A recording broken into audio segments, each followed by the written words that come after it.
Hey there everybody, it's Mike DiLisio, and today I'm going to be reviewing Unreliable Wizard, a solo-only card game that comes in a very small box where you are playing as the Unreliable Wizard and you are trying to defeat a final big boss.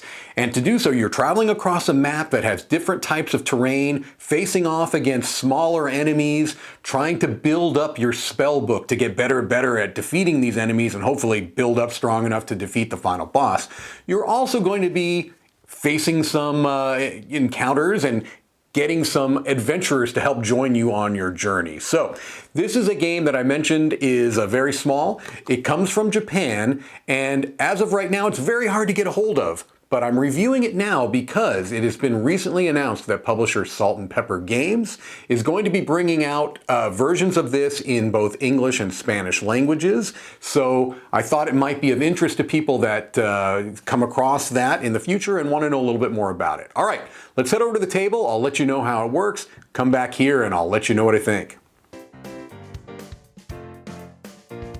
Okay, before I show you the game all set up, I'm just going to kind of show you what the game comes with. Here you've got the game box itself with the cards inside. You've got the rules, which are in Japanese. However, you can get a translated rule book from Board Game Geek for the time being until it actually comes out in its official English version. And here again are the cards that we're going to be using to play the game.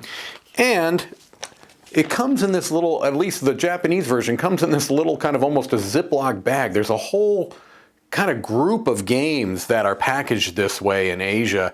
And there's actually, you can kind of see it. This is the expansion. It just kind of comes in there like that. All right, let me just show you the setup now. All right, here we see Unreliable Wizard set up. A couple of things I want to point out before I get into the overview is that one, this acrylic figure for the big bad Terra is an extra. It does not come with the game. I spent a little bit extra to get that, but it's completely unnecessary. It's really just for aesthetic and thematic immersion, I suppose.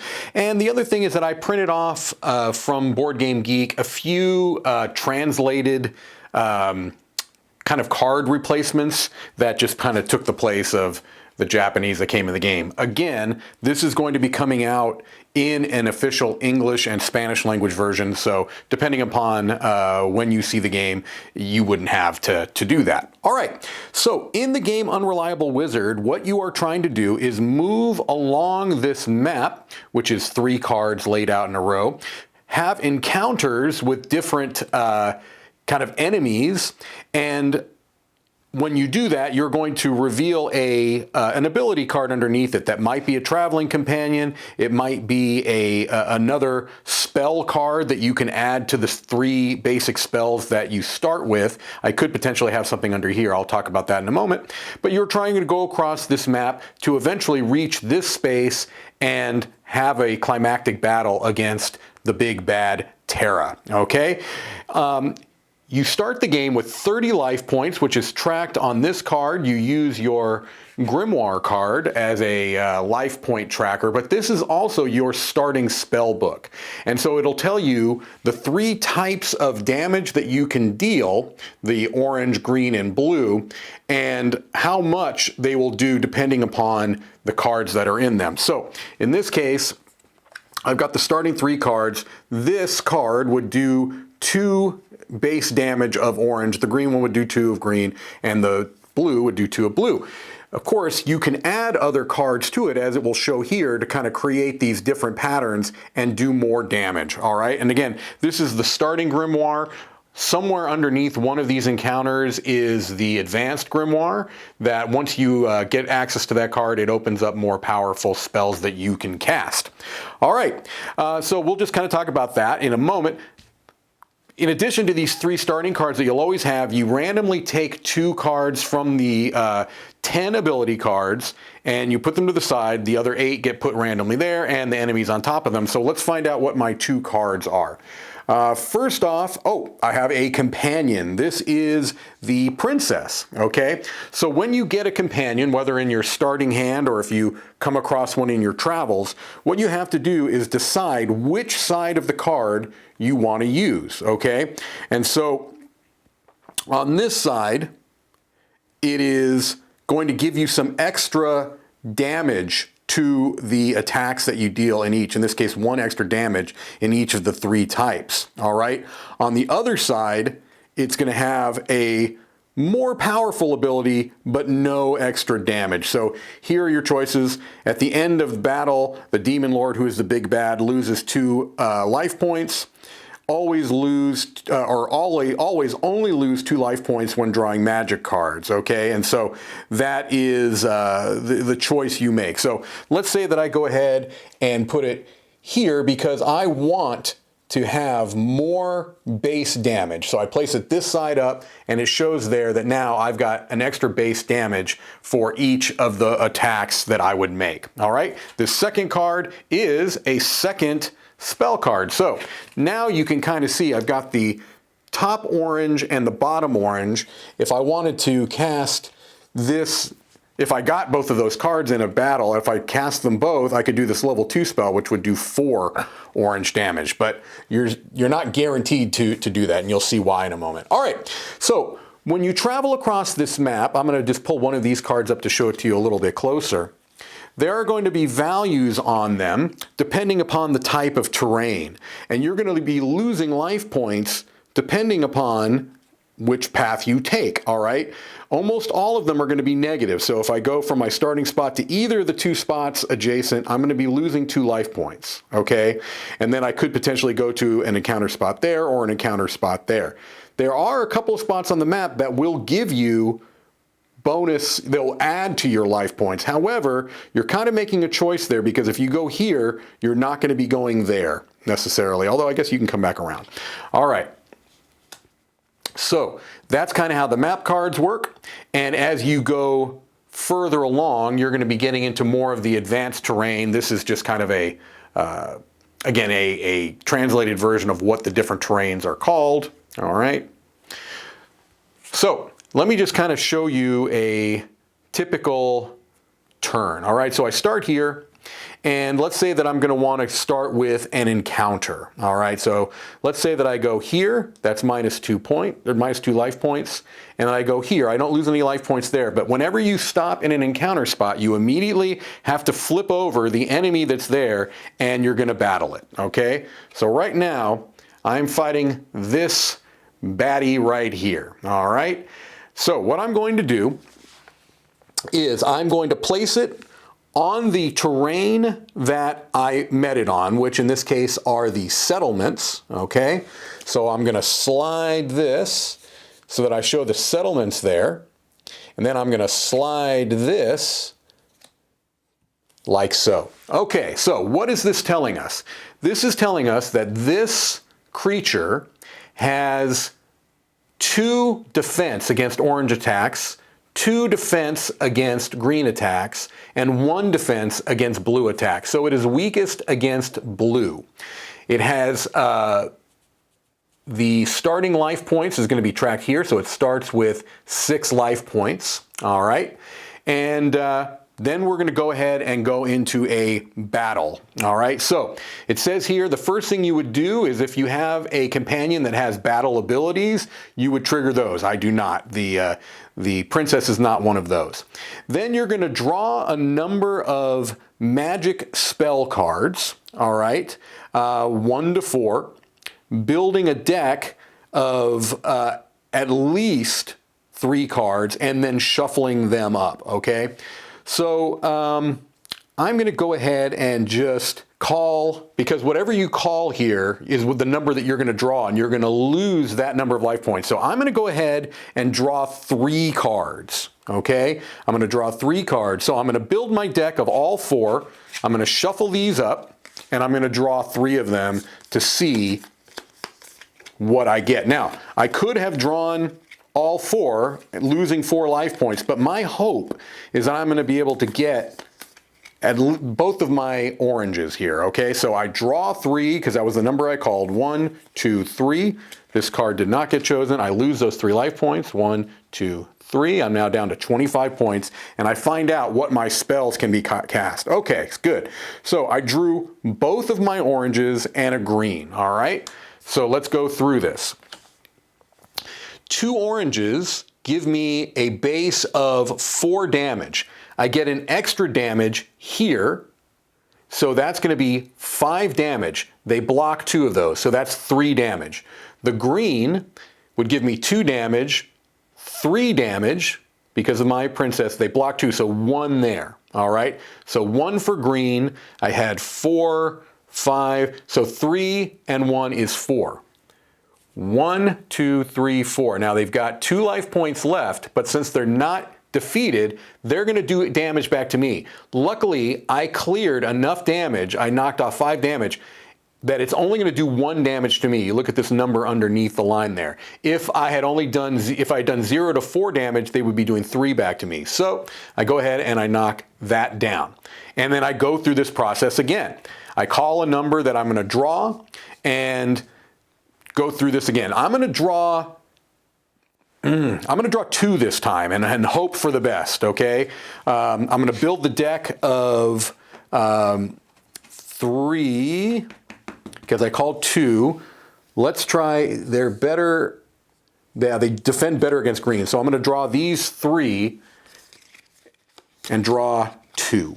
Or I'm going to build this deck and draw 2. And hope, hope, hope. All right, here's what I drew. This is not the best draw, so I drew a bottom orange and a top green. All right, the bottom orange does nothing for me. That was on 25, but I need to knock it down 2 because I drew 2. The top blue does 2 plus 1 is 3. They block 1, so luckily I did defeat it. When you defeat a creature, you look in the upper right and you'll see the recover. All right, that means 2. I recover 2 damage, and then now I get to find out what, I put this actually back face up here because you can't fight it again. I find out what ability card I gained from defeating this creature. I got another companion that I can add to, this is the hero, okay? And this is another one that I could then add to either side. This would give me some defense against their attack, so maybe I would do that.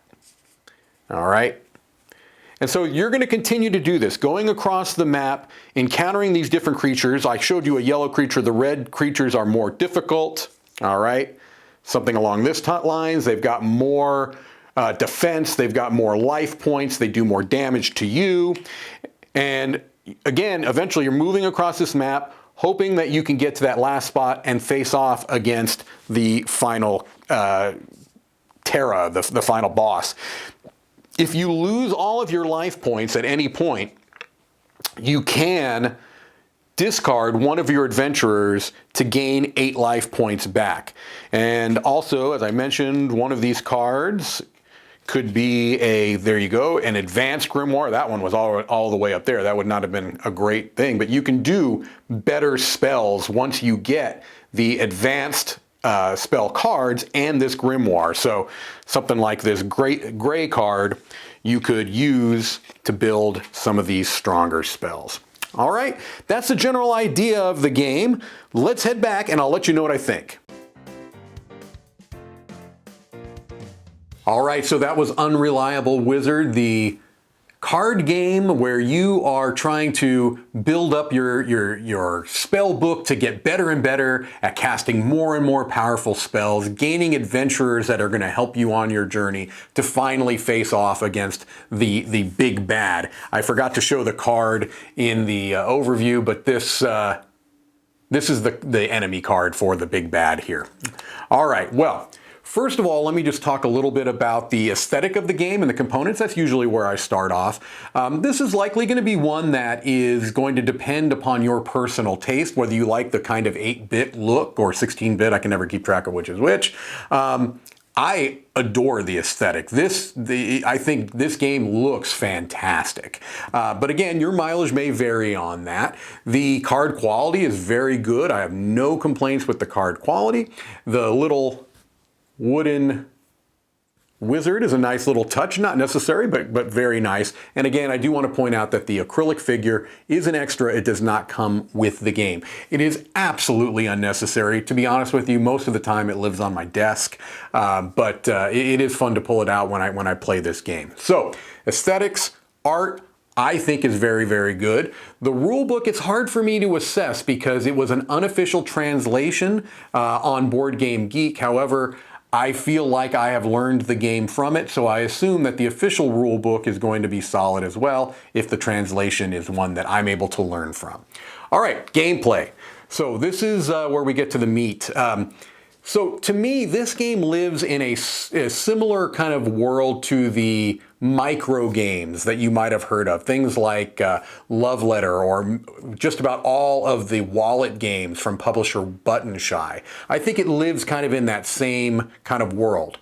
And especially if you compare it in that prism, I think this game does so much with so little. First of all, just the user interface of how the cards are used to be, life trackers, but they're also going to be kind of tracking other things as well. I really think that the UI of this game is so clever and so satisfying to see these things kind of match up like, oh wow, look at how these all kind of stack together and nest to kind of create this battle arena that's made up of just a couple of cards.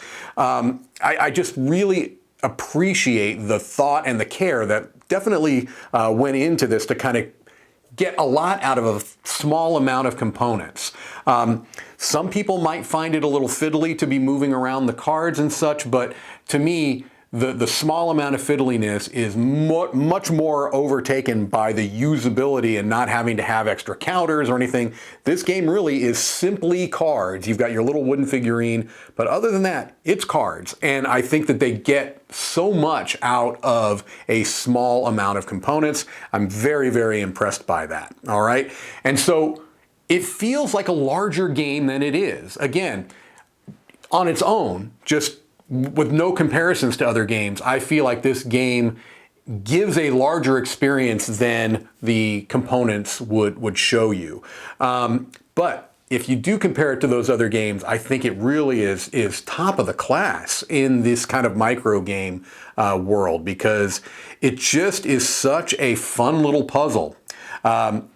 Will each game play out very differently? Well, somewhat. I mean, the order that you get those advanced spell cards or getting your companions, starting a game with a companion, starting a game without a companion, that makes a big difference.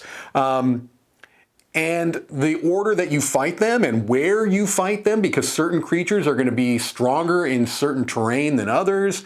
There's a lot more to think about than first meets the eye. And so I really, really am impressed with the gameplay, with the amount of decisions that you have in, again, this kind of simple core system.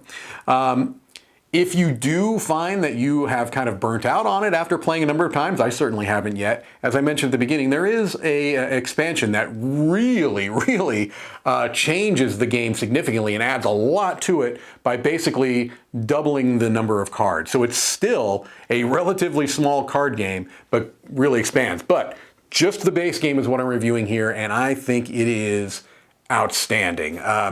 This is a game that has really, really charmed me. It has surprised me. I clearly am a fan of solo games. If you've watched any of my other reviews or other content on the channel, I do play a lot of solo games. I play a lot of multiplayer too, but this is a solo-only game that really fits a particular niche, right? It has that kind of almost dungeon crawl feel, although you're really not dungeon crawling. It's got that kind of battle card game feel that you don't often see in solo games. And it has a nice progression where you're kind of starting off slow, getting your stuff, building up your deck. The decision of how many cards you're going to draw and that taking off life points, I think is really smart. The decision of, do I go for these kind of life point replenishing places on the map, but taking me out of the way of where I might want to go, is really smart. I am just very impressed with this game. I'm going to be giving it an 8.5 out of 10, a seal of excellence. I will tell you that when you add the expansion, that would even go higher. But for the base game itself, excellent, excellent, a seal of excellence. And I'm very, very happy that, depending upon when you watch this review, either soon coming or already out, our official English language and Spanish language versions, because this is one of those really small games that probably maybe only hundreds of people would have a chance to play. And now it's going to be able to be available to a much wider audience, and I think that is fantastic. I love seeing games from various parts of the world getting a wider audience. All right, well, that's going to do it for me today. This is Mike DiLisio signing off from the Dice Tower Midwest Annex.